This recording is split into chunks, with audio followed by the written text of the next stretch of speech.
Good evening. This is Cecelia from Playwrights Project. Welcome to our second evening of Beyond Prison Walls. This is a collaboration with Playwrights Project in San Diego State. It is our 9th year of this partnership, and I couldn't be happier to be a part of it and work with my wonderful colleague, Peter Cirino. Peter, would you like to introduce yourself? Sure. I'm Peter Cirino. I was lucky enough this year, our 9th year, to direct one of the small pieces yesterday. Tonight, you'll get some of our most wonderful students from SDSU directing, and some of the most amazing directors you'll also get here it's part of the show you'll see tonight. So thank you very much for joining us. And let me tell you, this is one of the most meaningful productions that I do every year, and I'm ecstatic to be here, and I'm glad that you're here to watch it with us. Let's start the show. Pathetic and Wonderful Life by Ruben Radillo, and Sean Khalifa will be reading our stage directions. Scene 1. Characters: Rudy, 50 years old, a lifer. Billy, 32 years young, also a lifer, waiting to go home. Setting: prison housing unit. Hey, Rudy, what's up, man? You sure do look burnt out, and why are your eyes so red? I was in Dr. Stuhlander's office, and I was being truthful with him about my upcoming release. I asked him if there was any way he could get my release date postponed. What are you talking about? Are you serious? You don't want to go home? You must really be crazy, man. Why would you want to stay in a place like this? Because I feel like I'm growing here. Spiritually, mentally, emotionally. I feel the best days of my life have been in here, not out there. I see more smiles and a tighter community here. Man, you must have had a pathetic life out there. It was pathetic. All I did out there was commit crimes and hurt people. Violence was the answer for everything. I had no sympathy, no empathy, nor compassion. But now you have your family waiting for you out there. My family isn't waiting for me. They're still doing the same unlawful, immoral, and unethical thing they have always done. The things that I showed them how to do.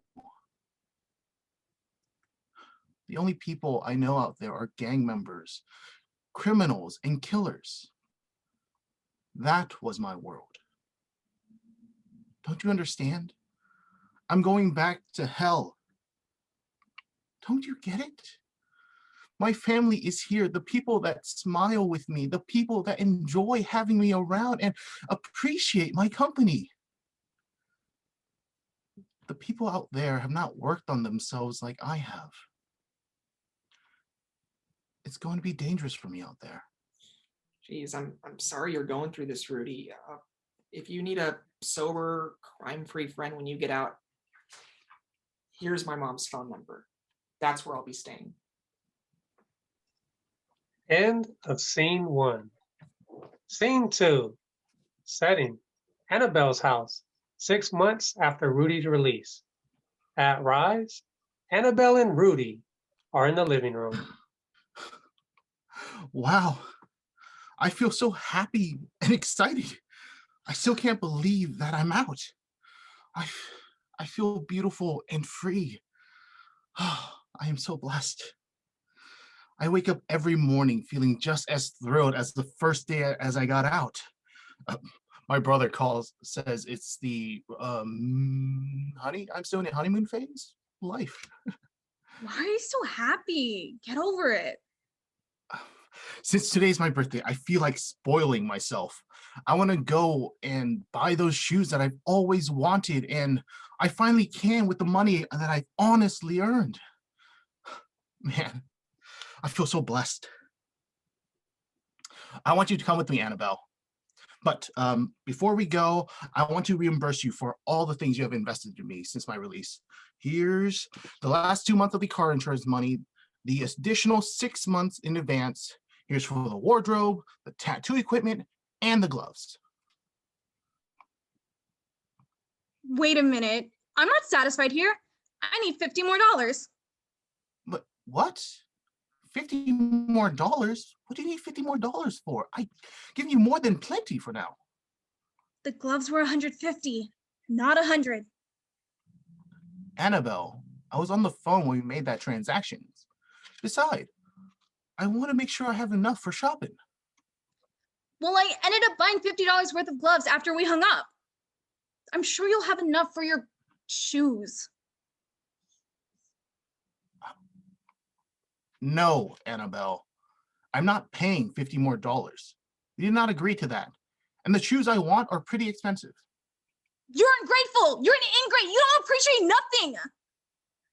You know what? I'm out of here. I don't need to put up with this abuse. You're not going anywhere. We're going to talk about this. Why are you screaming at me? And what are you blocking the door for? You're not leaving until you answer my questions. Fine. Ask them so I can leave. I'm not going to be around this energy. I'm so tired of this person you're pretending to be. It doesn't even fit you. Pretending? Are you serious? Is that what you think? Yeah, right. You expect me to believe what you're saying? I know what you're really all about. That's fine. Just let me go. Get the $60 from February's insurance and pay yourself the $50 you're seeking and just let me go. I'm throwing all your stuff in the street, and I want you to stay away from us forever. Don't call us, don't look for us. Just stay away from us. Okay? That's fine. It's cool. I'll leave. I'm not gonna be a prisoner to this, Annabelle. I wish you could see my transformation is sincere, but obviously you have your own outlook of what I'm supposed to be. You know what? I don't want to be around your energy. Just get the hell out of here right now. Rudy immediately walks out of the house. He has nowhere to go. He suddenly remembers that Billy gave him his mother's number.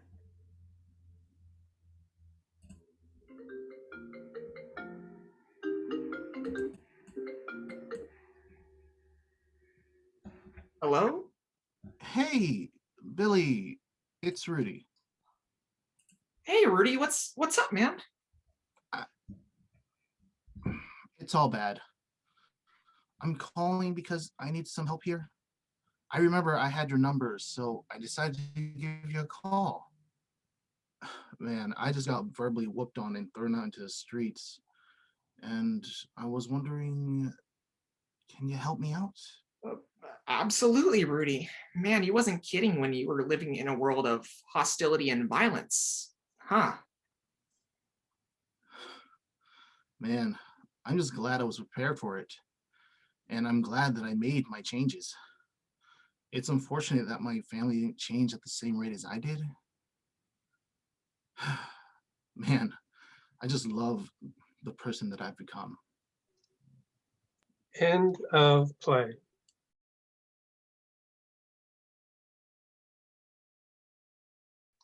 Above All by Jamel Burt. Scene 1. Setting.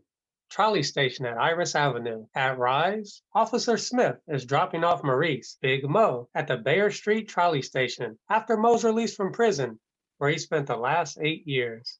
Thanks, Smitty. No problem. You just keep on your path and stay out of Donovan.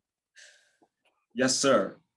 Next time I see you, it better be at Petco Park or something. I'll even buy you a beer. That's a bet.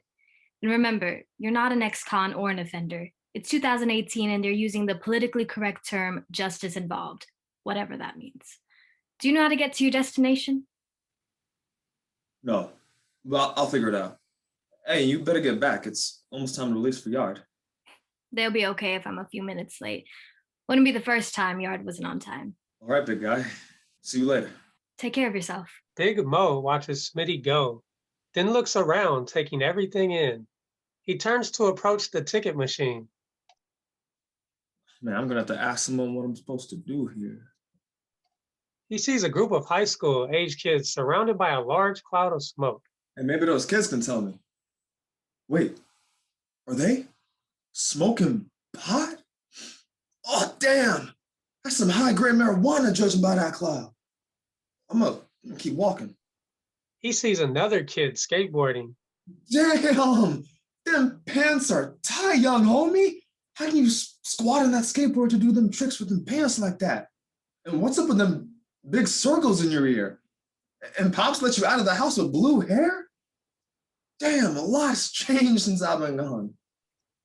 Big Mo sees trolley police. I guess I'll stop trolley cop. This is crazy. I've been in prison so long, the only people I feel comfortable talking to is the police. Big Mo approaches trolley police. Excuse me, how much will it cost to get to El Cajon from here?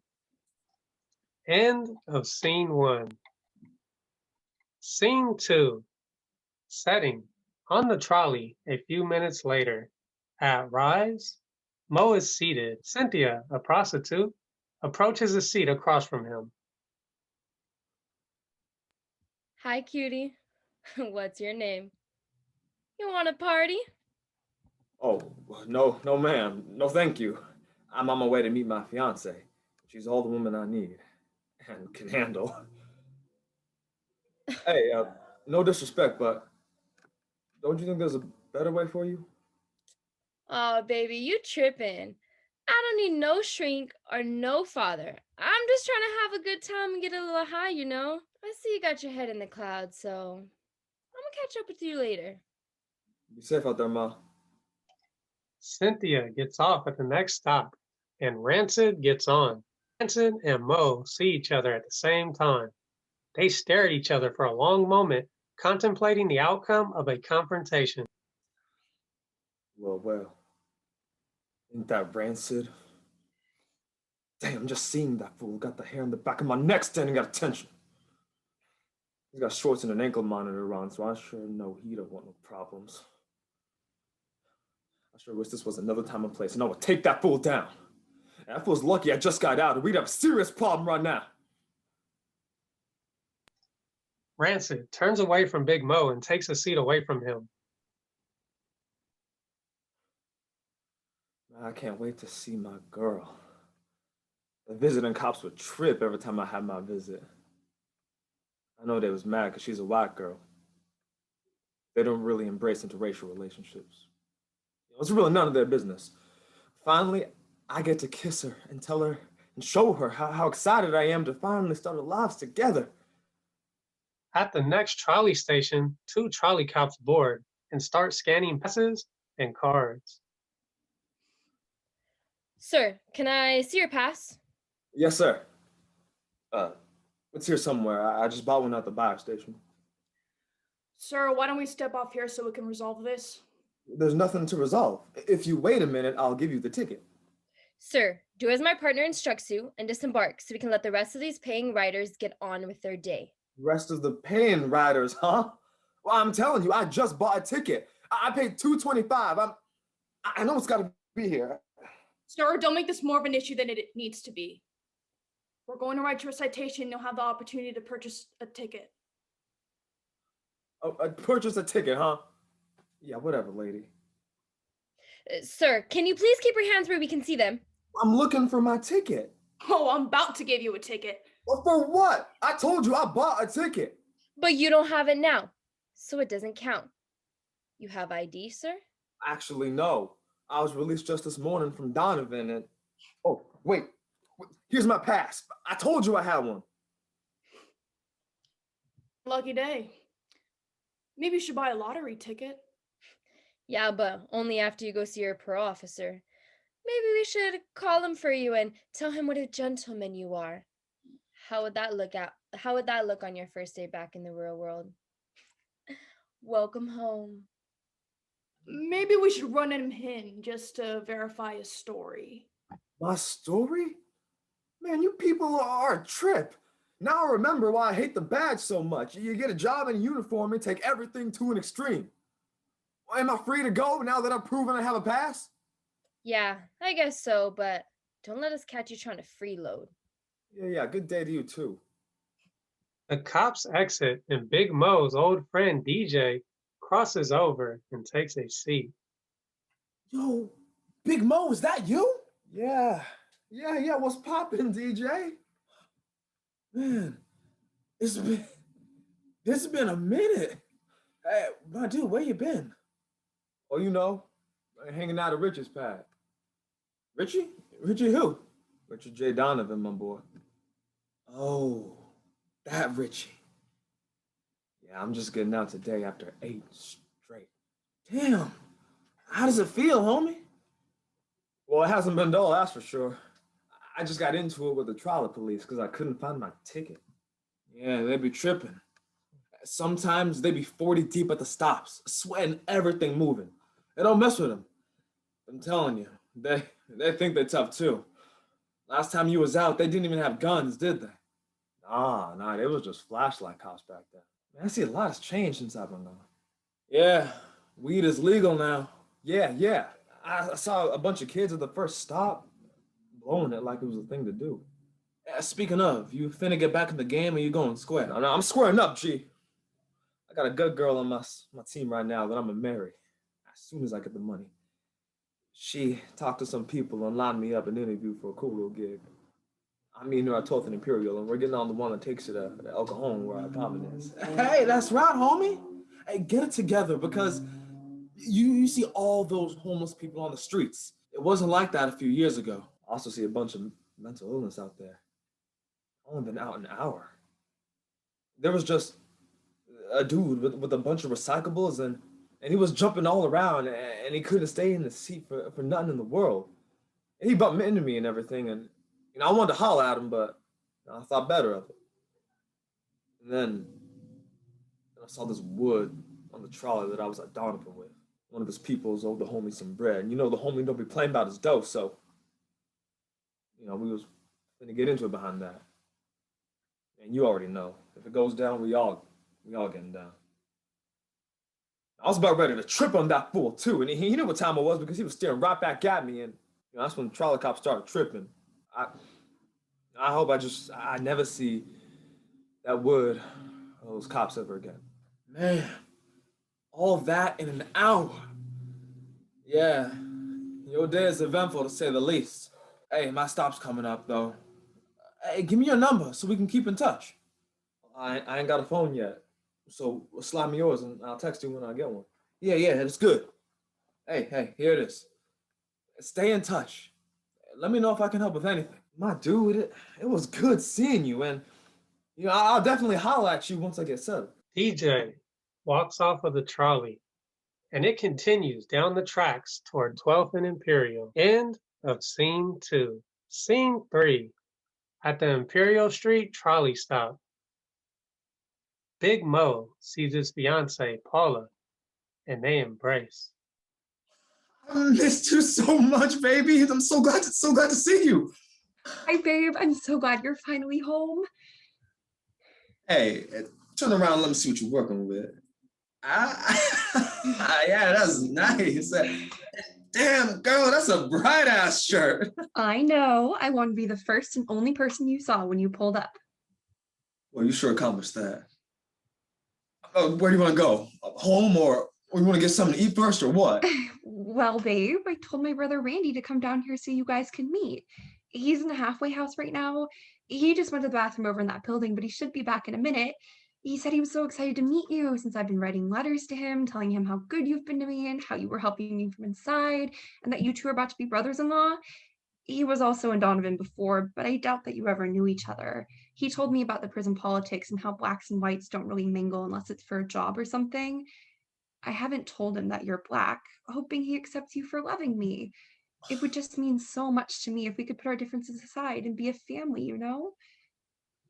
Yeah, I hear you, babe, and I want to let you know that I'm willing to do whatever it takes to be a part of your existing family, as well as being a part in creating our own. My love for you takes precedence over anything else, and I'm ready to prove it to you. Thanks, babe. I really needed to hear that. Now let's go find my brother. We can cross the tracks after the trolley leaves. The trolley pulls away, and on the other side stands Randy, aka Rancid. Randy, over here. Randy and Maurice face each other for the second time today, but this time they both see their meeting has much more value than previously thought. Randy crosses the tracks and looks Mo in the eye. He sticks out his hand and Mo grabs it intensely for a shake. Randy, this is Maurice, my fiance, who I've been telling you about. And babe, this is my brother Randy, the one I've been telling you about. Nice to finally meet you. Nice to finally meet you as well. Your sisters told me a lot about you. Yeah, same here. And I want to personally thank you for being there for my little sister. She's been through some pretty bad relationships, and no one has added as much to her happiness as she says that you do. So again, thank you. Hey, it's my pleasure, man. It's my pleasure, Randy. And, I hope we can be friends too someday. Oh yeah, Randy, I was just telling Mo that you were at Donovan too. Weren't you guys there at the same time? Do you recognize each other? Nope, never seen him before. I know. Now I would have remembered him. Oh, okay. Well, I guess we can go get something to eat if you both are hungry. Yeah, baby. Sounds good to me. Randy? Yeah, I can eat. Out of earshot of Paula, Mo slows up to speak to Randy. Hey, we good? Yeah, we good. My sister means the world to me, and I love her with all my heart. And if that means embracing you into our family and lying about our past running in prison, then that's what I'm gonna do. That's what I'm talking about. I love your sister too. And above all, that's what matters. The love for your family. Hey, no more overnighters at Richie's house, deal? You got it, Big Bone. Now let's go grab some food before my pass is up, and I've got to get back to the program. Hey. My treat. End of play. My Kitchen Table by Isabella Quevedo.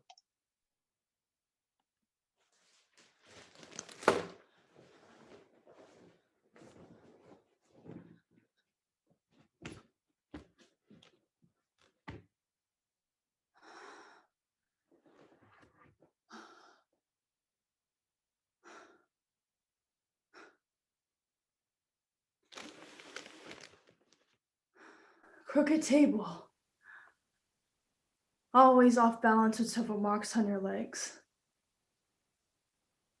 You never felt important. A small round table.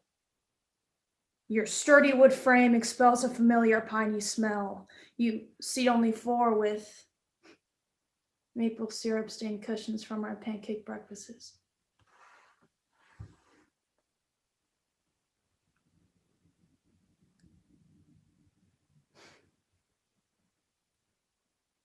Warm light beaming through the window with light-hearted conversations and steamy coffee, yet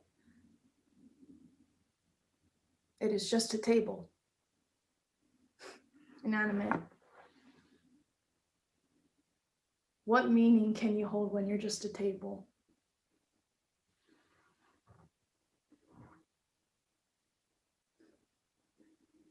The table inside was made of concrete. Cold. Hard to the touch, still holding a place for me to sit.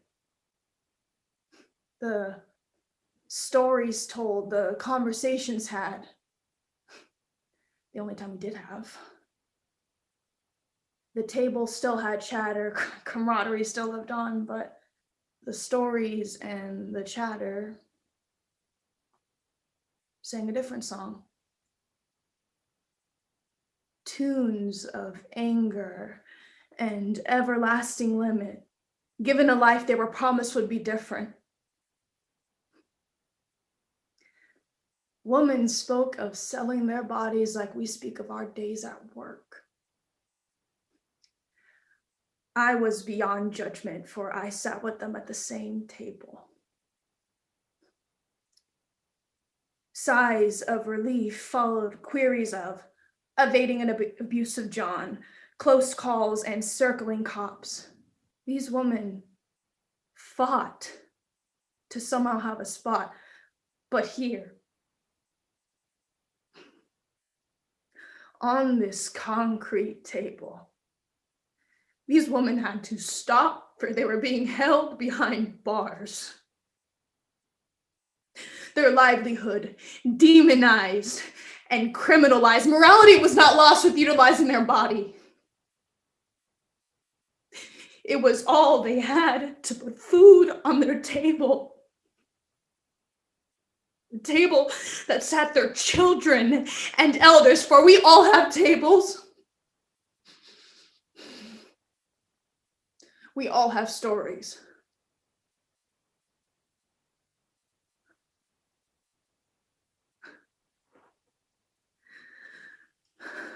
Small rounded table, you sit with me as I sit with you.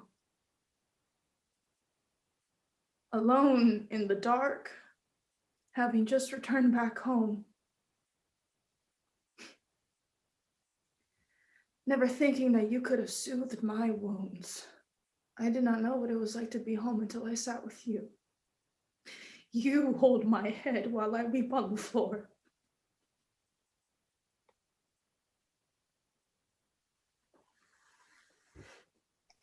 End of monologue.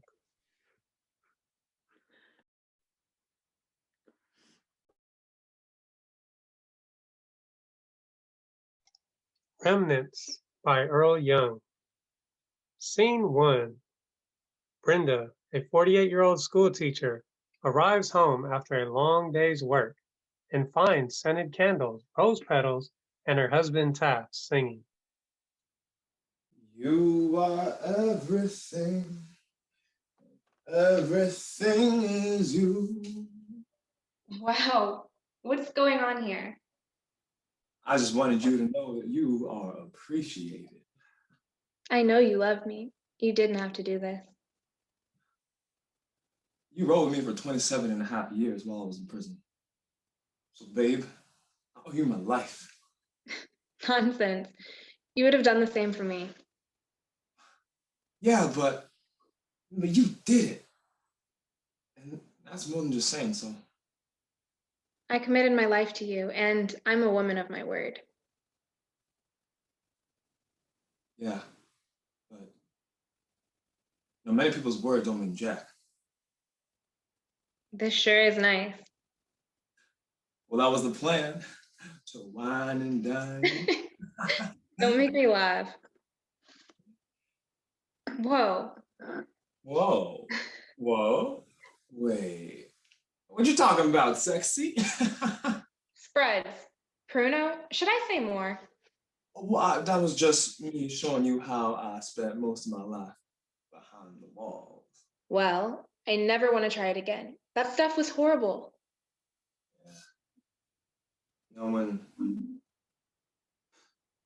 you're in there, can't be too choosy. Work with what you got. Yeah. You told me many times how you had to be creative being there. This isn't something a girl gets every day. Are you trying to butter me up or something? No, I'm just trying to let you know that you are appreciated. I know. The feeling is mutual. But what was that text about while I was at work? We were approved to go visit the prison. So, you are ready.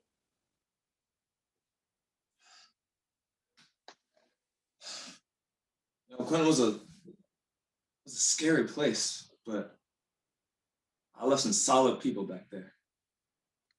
Babe, I know you care for them because of packages and money orders you send to them. But won't it make your night terrors even worse going back there? Oh, you mean Sharptooth? Come on, Mr. Sexy. Let's not give your nightmare a name. Why not? You understand, and even if you don't, you know, because you had an imaginary friend when you were a child. It sounds like post-traumatic stress to me. Or my conscience never forgiving me for what I did to go to prison. Babe, it was an accident. Yeah, but why I was there wasn't an accident.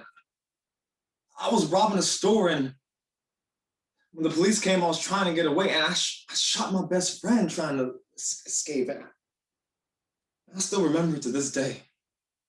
But you stayed there with him until the police arrived. For a long time, I believed I should never get out of prison for what I'd done. But you, sticking in there with me, with your support, man, helped me see and understand that I was needed more in the streets, and I could actually help from having been there. So I stopped being such a knucklehead. Yeah, the kids around here really needed someone who could talk to them, someone who walked in their shoes. I enjoy speaking at the youth center. But the men on the inside also need to see one of their peers who made it. What did your therapist say? She said it could be a great idea. You know I have your back. No matter the endeavor, I just worry about you. Sweet lady, I'm not into recidivism. I'm into you. The beds aren't soft enough. None beats our bed. Well, you talk in your sleep, but I guess it beats snoring, so I'll take what I can get. Hey, if you don't knock it off and come give me some sugar, soft lips. End of scene 1. Scene 2. Taft and Brenda are aboard a 747, heading from LAX to Northern California. Ladies and gentlemen, I hope you have a safe and gentle flight. The captain has turned off the seatbelt signs, but we suggest that you keep your seatbelts fastened. We'll be in the state's capital in almost an hour. From SAC, it should be smooth sailing. Are you all right, babe? You know I don't like flying. We'll be okay. You didn't come home to me after all these years for our story to end like this. I bet Richard Valens thought the same thing. Quiet down, handsome. I'm gonna get us a couple of drinks. It seems like you need one. I saw you wave me over. How may I help you? Gin and tonic for me and my hubby here. He has a hard time flying. Coming right up. You know, I just believe if we were meant to fly, we would have wings. A slight bit of turbulence, but nothing to worry about. We have the best pilot in the air. Babe, look, we're up in the clouds. Are you kidding? We're in a damn washing machine. Yeah, we're riding the waves. Hey, how can you be joking at a time like this? It's only out of love. Let's talk about your meeting. Well, as you know, ARC set it up. Remember Anti-Recidivism Coalition? Weren't they the same people who helped you get out? Yeah, them and Kim Kardashian. Yeah, I know. But I didn't like her until she helped with your release. She's a boss broad in my book. You would say that. But the messing with Black men, I still have an issue with that. Not me. People are gonna love who they love. Because Sandy off of Greece has my nose wide open and Olivia Newton-John still get it. She was more hotter in her workout outfit.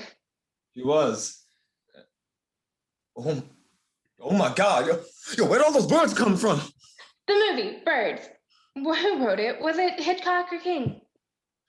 Oh, please, God, don't let me die on this plane. Please calm down. Everything is going to be okay.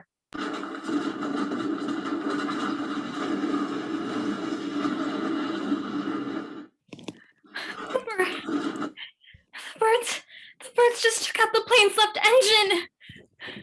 Our Father, which art in heaven, hallowed be thy name. Thy kingdom come, thy will be done in earth as it is in heaven. Passengers, your captain has informed us that we're having slight difficulties, but nothing you should worry about. He gave us his word, and he's the best pilot in the skies.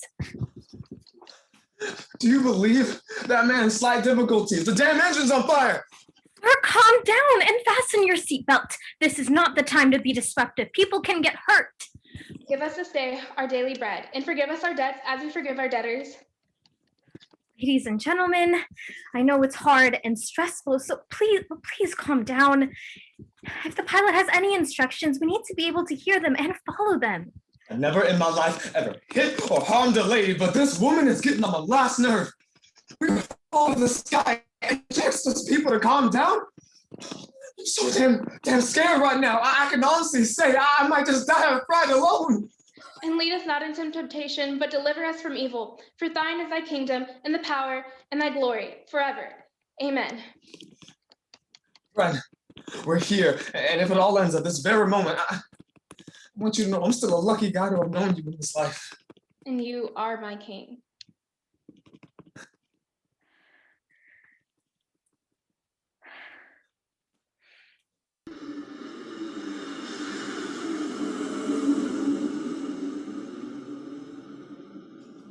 Son of a beeswax!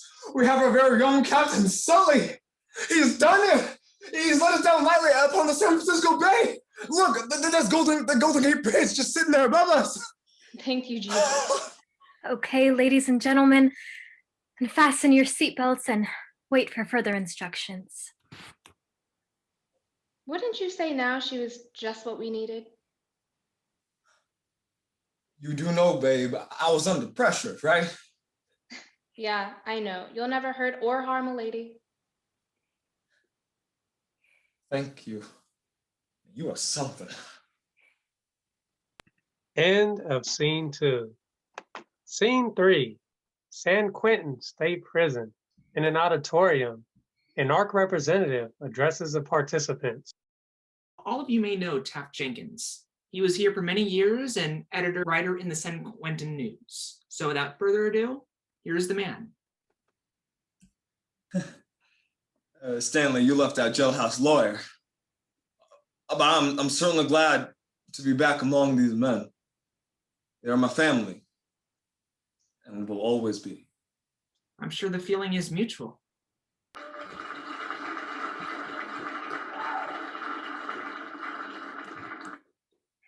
Yes, it's a good feeling to be loved back. But my main purpose for being here is to give these men hope. Freedom can be achieved and kept. I'm living proof of that. You just have to want it. You know, running a con won't do. Remember, nothing in life is free. Nowhere is freedom. You have to put in the work. And many of us like to say that we are real. But there ain't nothing real about staying in prison. If you are accountable, be accountable. We all know what brought us here. We all know what it will take to get us out. Falling on the knife is too big a stake for many of us to do. The slaughter of one's old self is what it takes. You know, the best advice I can give you is to tell you to grow up. If you can't do that, or be honest with yourself, you'll be here for some time more. Remember, life is short. Like I almost found out today when the flight I was nearly on crashed into the bay. But you know, the man upstairs is help. I wasn't gonna let anything stop me from being here today. Not even a near-death experience. Everyone needs hope. And I hope that I brought that to you men here today. Thank you for letting me speak, because I needed it just as much as you men did.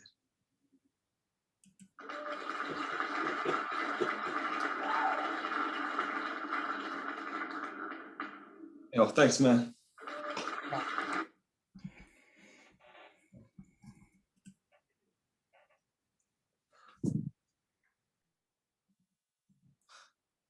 You did good, babe. Yo, how could I not with you in my corner? You're such a charmer. No hanky-panky for you when we get home. Oh, not even on the ride home? No playing? You're joking, right?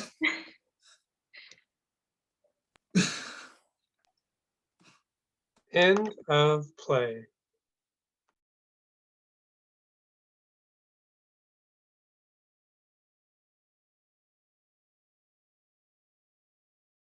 That concludes our performances tonight, and I would love to welcome our writers and actors back to the screen rather than the stage so we can have a conversation.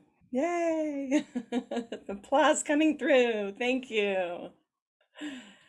Well, I would love for the writers to introduce themselves so we can hear from you. And I think there are might be a few other writers who helped as advisors. Tony, there's Ruben. Yeah, Tony, if you're in the room, please join us. Um, there you are. Wonderful, wonderful.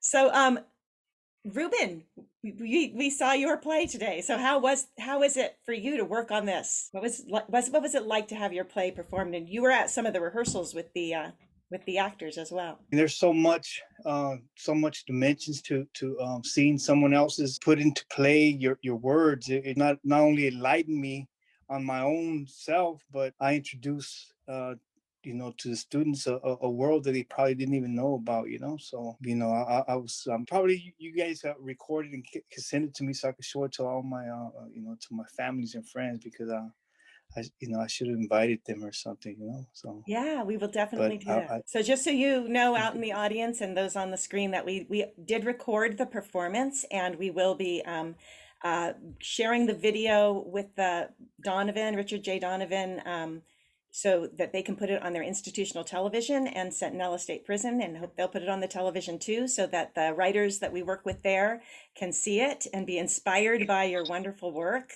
It really is a gift to have the opportunity to have actors perform your work. You really, being a playwright, you need to see it come alive, and getting to talk with each actor about the roles was an amazing experience for the writers. Bella, you are here too. Would you like to say what you thought of the experience? It was incredible to see Michaela turn in, completely transform the words and feelings that I personally had, and she did an amazing job. I did get emotional. I definitely wanted this piece to reflect the women that I encountered, because it was definitely an unforgettable experience. And it was my goal to definitely show that, I wanted to humanize them. Often women who are incarcerated or women who do engage in sex work are viewed in a very negative way. And when it really comes down to it, they're just like the rest of us. They just happen to be born, and they were experiencing a world that they didn't expect any of that. So thank you to Michaela and to Kayla as well, the director. They worked very closely with me and took everything into consideration when they were asking me for advice. So it was a wonderful experience. Thank you to everyone. Thank you, Bella. Kayla, would you like to say anything about the experience of working on the scripts as a director? Yeah, absolutely. I'm mostly I want to first talk about Isabella's piece, because it is just some of the most beautiful writing I've ever encountered. And Michaela is such a willing and articulate actor that a lot of our rehearsals ended up being conversation between the three of us, and then we would turn it into okay, well, let's take this new information we just learned and somehow apply that to the text, and it would just completely alter the way that Michaela did it. And something that I really appreciated about that piece was it was a woman's perspective, and I think it's the only woman writer's perspective that we have. Mm-hmm. And it is so specific and so different, and I think it's really important to lift that voice up. And they're just both two beautiful minds. And then for the other piece, for Earl's piece, I had the wonderful Tony Curtis as an advisor, and that helped our process so much. We unfortunately couldn't speak with Earl, but we had a great inside look. And again, a lot of our first rehearsals were conversation and getting our questions answered, and just kind of understanding this world that they were in that we were not familiar with. And then my wonderful actors came along on the journey of me telling them to do really weird things for blocking and Zoom, but it's fun and it's experimental in this medium that we're in, and they all just did a wonderful job. I'm so proud of them all. But yeah, this was a fantastic experience. Thank you so much. Awesome. Tony, would you like to talk about what it was like for you to advise on the scripts? What were there things that surprised you that the actors asked or the directors asked, or what was the experience like? However you want to answer that question. Yeah, hi everyone. I thought it was interesting to have the inside and outside perspective and to see how much different the world is from the inside world and sharing that vision that people inside have, some of the feelings that someone returning to society would experience. It's very, very educational. And then at the same time, it was very emotional to see those characters come to life, to see that work from someone who's incarcerated become life in the real world was just amazing. And I thought everyone did an absolutely amazing job. I thought all the actors were great, great direction, just really, really rewarding experience. So I hope everyone here gained some valuable insight about what it feels like to experience that world and then try to transition into this world and some of the challenges that a person going through that process might face. I thought just the relationships really, really hit home. Like the way they were able to hone those feelings and express themselves in those characters was just really, really out of this world. So thank you guys. Great work. Thank you, Tony. Yeah, and that was the conversation that the actors were, Kayla led of that play when the actors were talking about the themes that they discovered in it and what stood out to them in the play. Was really a wonderful experience to be a part of. Would any actors like to say what surprised them or what stood out in any of the scripts that were performed tonight? Wow, this was an unbelievable experience. And Cecelia, Ruben, Tony, Kayla, you all touched on the fact that this is something that we're not familiar with. And it's taking us into this whole new perspective. And it was truly a transformative experience to be like, we live, and I've said this in rehearsal too, but like we do live in this bubble, and like to have the opportunity to be a part of this work. And it was my first time, so I just feel really honored and blessed to be a part of it. And thank you so much for trusting us with your work that is so personal and very invaluable. And it was just a beautiful, beautiful experience. So thank you all. Thank you. Go for it, Devin. I was gonna say, like, one thing that really stood out to me throughout this whole process, aside from like rehearsing the play itself, just getting to sit down and talk to the people who either who've experienced this life before, or those who are still in it, or those who are just out of it but like they know about it. Just to talk with them and just to see things from their perspective, it really opened up my mind with how much that I didn't know. I was so fulfilled by how much I learned in terms of like there's so much humanity in everybody.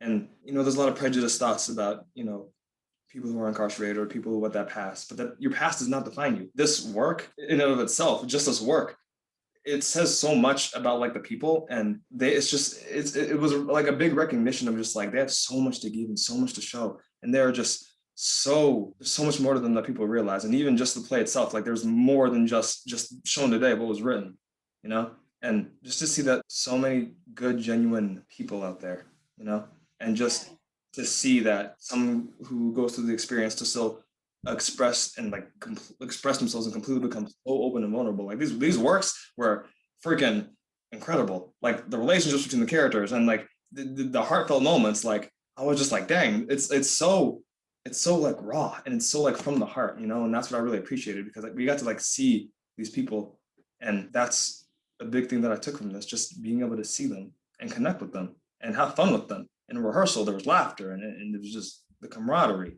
And it was just getting to experience that was amazing. I want to experience it again. Thank you for letting us do this work. Thank you. That was beautiful. Thank you. Yeah, and that's what theater's about, right? Finding those connections. Michaela.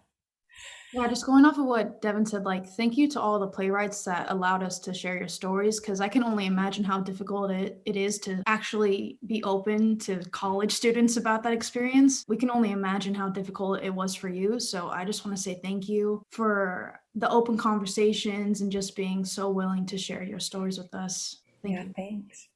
Wonderful. And Sean was at a lot of the rehearsals also as an advisor. He had his play performed last night. And thank you for reading our stage direction, Sean. You're welcome. Do you have comments about the experience? Yeah, I definitely do. And thank you so much to our actors for sharing our work, because your openness to hear us out and embrace us as your peers and your coworkers, and you're just learning from us. It's so healthy, because so many other people, it's encouraging them to listen to us as well. And then you're putting our words out there in a way that's so relatable to everybody. And to my peers though, like for you sharing, guys like Ruben, me and Ruben, like we were in it together. We lived in the same facilities, and we worked in there together as genuine human beings in a place where you didn't expect to see us. And we're out here in society the same way we were in there. So it means a lot to see my peers out here performing. Isabella coming in, Tony coming in. So the meaning though is like, I always try to express how everybody I met in prison, at least more than half, are just like your neighbors. They're just like your friendly neighbors. And you don't think of people like that because of the harm labels of criminal and different labels that have been used to define people. And those are general terms that don't define people. It's nice that we've all got to experience as a group and a community, and to a broader audience, over 100 people and over 200 yesterday, got to experience a little sliver of the reality of people that are incarcerated. And they're just like you. They're our brothers, our sons, our daughters, our fathers, our mothers. Thank you so much for giving us a voice, which is giving them a voice. So thank you all so much. Thank you, Sean. That's wonderful. We would love to hear what your thoughts are as well. And Lexi was another director. Peter was a director.